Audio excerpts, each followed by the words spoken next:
اے ایمان والو، تم پر روزے فرض کیے گئے جس طرح تم سے پہلے لوگوں پر فرض کیے گئے تھے، تاکہ تم تقوی اختیار کرو۔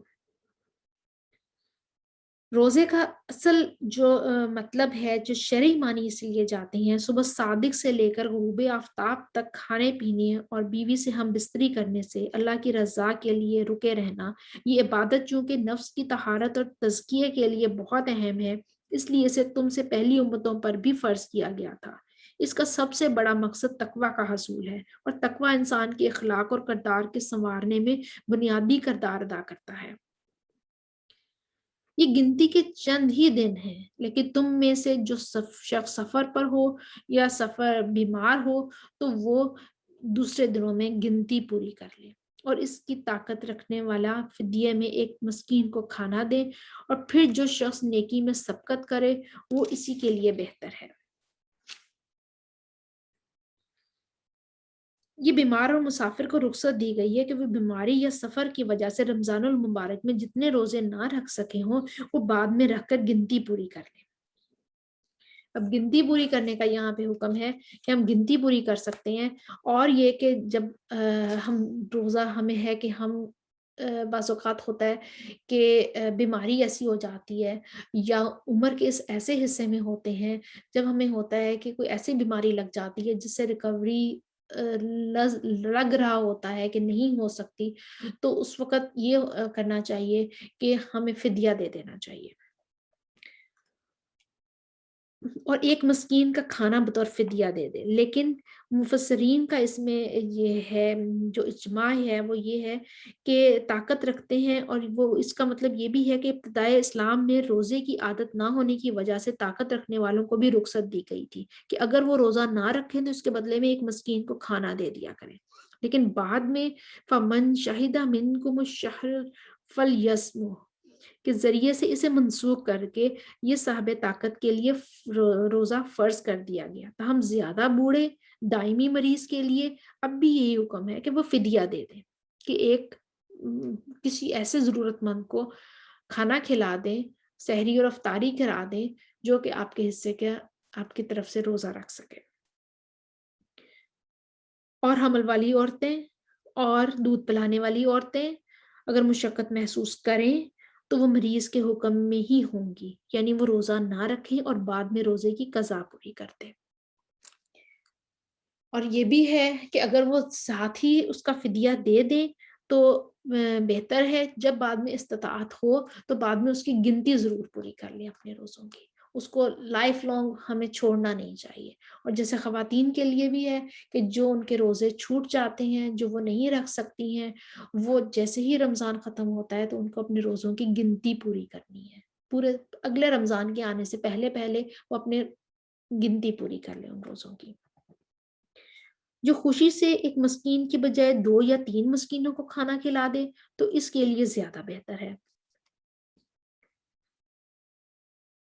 لیکن تمہارے حق میں بہتر کام روزے رکھنا ہی ہے، اگر تم باعلم ہو تو بہتر کام روزے رکھنا ہے، آپ کو اس کا کوئی سبسٹیوٹ نہیں۔ اور روزے بھی رمضان کے روزے رکھنا، اس کا اور کوئی بدل نہیں ہے، کوئی اس سے بہتر کام نہیں ہو سکتا۔ جیسے جتنی ممکن ہو سکے اس کو روزے رکھنے چاہیے، لیکن وہی بات ہے کہ بیمار کو، مسافر کو اس سے رخصت ہے۔ ماہ رمضان وہ ہے جس میں قرآن اتارا گیا، جو لوگوں کو ہدایت کرنے والا ہے، اور جس میں ہدایت کی اور حق و باطل کی تمیز کی نشانیاں ہیں۔ تم میں سے جو شخص اس مہینے کو پائے اسے روزہ رکھنا چاہیے، ہاں جو بیمار ہو یا مسافر ہو اسے دوسرے دنوں میں یہ گنتی پوری کرنی چاہیے۔ اللہ تعالیٰ کا ارادہ تمہارے ساتھ آسانی کا ہے، سختی کا نہیں ہے۔ وہ چاہتا ہے کہ تم گنتی پوری کر لو اور اللہ تعالیٰ کی دی ہوئی ہدایت پر اس کی بڑائیاں بیان کرو اور اس کا شکر کرو۔ جب میرے بندے میرے بارے میں آپ سے سوال کریں تو آپ کہہ دیں کہ میں بہت ہی قریب ہوں، ہر پکارنے والے کی پکار کو جب کبھی وہ مجھے پکارے قبول کرتا ہوں۔ اب یہاں پہ قرآن کے حصول کا پہلے ذکر آیا ہے۔ قرآن رمضان میں قرآن کا نزول ہوا، اس کا مطلب نہیں کہ مکمل قرآن کسی ایک رمضان میں نازل ہو گیا، بلکہ یہ ہے کہ رمضان کی شب قدر میں لوح محفوظ سے آسمان دنیا پر اتارا گیا تھا اور وہاں بیت العزہ میں رکھ دیا گیا، وہاں سے حسب حالات 23 سالوں تک اترتا رہا۔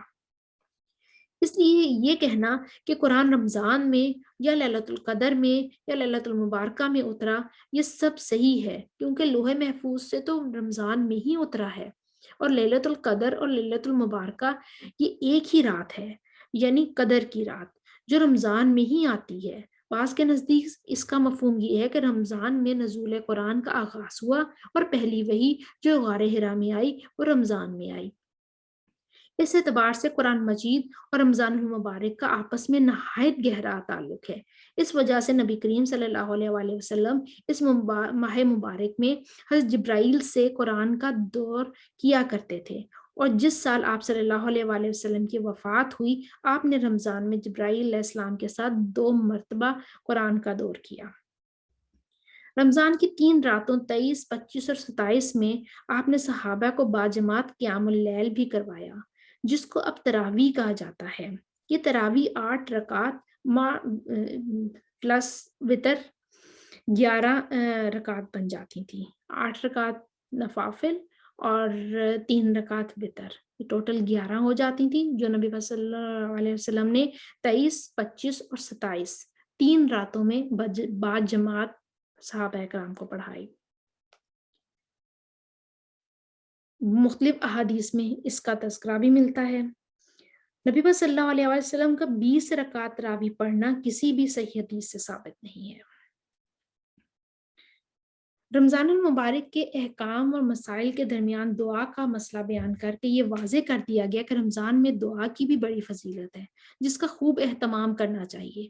خصوصاً افطاری کے وقت کی قبولیت دعا کا خاص وقت بتایا گیا ہے۔ قبولیت دعا کے لیے کچھ آداب، کچھ شرائط کو ملحوظ خاطر رکھنا چاہیے، جو قرآن و حدیث میں بیان ہوئے ہیں، جن میں سے 2 یہاں بیان کیے گئے ہیں۔ ایک اللہ پر صحیح معنوں میں ایمان، اور دوسرا اس کی اطاعت و فرما برداری۔ اس طرح حدیث میں حرام خوراک سے بچنے اور خشوع و خضوع کا اہتمام کرنے کی تاکید بھی کی گئی ہے۔ یہ کہنے کو تو 2 احکامات ہیں ان کی، لیکن ان کی وسعت بہت زیادہ ہے۔ ایک تو اللہ تعالیٰ پر یقین، اللہ تعالیٰ پر ایمان لانا، کہ ہم روزہ رکھتے ہیں، کیونکہ روزے کا معاملہ جو ہے وہ عبادت ہے کہ جو صرف انسان اور بندے کا معاملہ ہے، وہ ہم کسی کو دوسرے کو اس کا ہم نہیں بتا سکتے کہ کہاں پہ کون کس طریقے سے اس کو کر رہا ہے۔ یہ صرف انسان کا بندے کا اللہ تعالیٰ سے معاملہ ہے، اللہ کی فرما برداری۔ اور ہم جو حرام چیزیں، ہماری خوراک میں کوئی حرام نوالا تو نہیں ہے۔ فزیکلی ایک تو حرام چیز جو کہ موسٹ آف دی ٹائم بہت کوشش کرتے ہیں کہ نہ ہو۔ دوسرا یہ کہ ہماری جو کمائی ہے کیا وہ حلال کی کمائی ہے، کہیں کسی کو دھوکہ تو نہیں دے دیا، کہیں کسی سے ناجائز مال تو نہیں لے لیا، کہیں کسی کا حق تو نہیں مار دیا، کہیں اپنا جو ہمارے کام کا وقت تھا اس کو کہیں ضائع تو نہیں کر دیا، کہیں کام کے وقت ہم نے کام کو، اپنی ڈیوٹی کو، اپنے فرائض کو پورا طریقے سے خشوع و خضوع سے انجام نہ دیا اور ہم نے اس کی اجرت پوری لے لی۔ کیا یہ بھی اس کیٹیگری میں آتا ہے کہ ہم اس حد تک بھی سمجھتے ہیں؟ کیونکہ یہ سارا معاملہ تو اللہ کے ساتھ ہے نا، اللہ دیکھ رہا ہے کہ ہم کیا کر رہے ہیں، ہماری نیت کیا ہے، کہاں کس چیز میں خالص ہے۔ کیونکہ اللہ تعالیٰ کو تو یہ مقصد تو نہیں ہے کہ انسان کو بھوکا یا پیاسا رکھا جائے، اللہ تعالیٰ کو ہماری بھوک پیاس سے کچھ نہیں ہے۔ اللہ تعالیٰ تو صرف دیکھ رہا ہے کہ یہ بندہ میرے کتنے قریب آئے گا، بندہ مجھے خوش کرنے کے لیے کیا کرتا ہے۔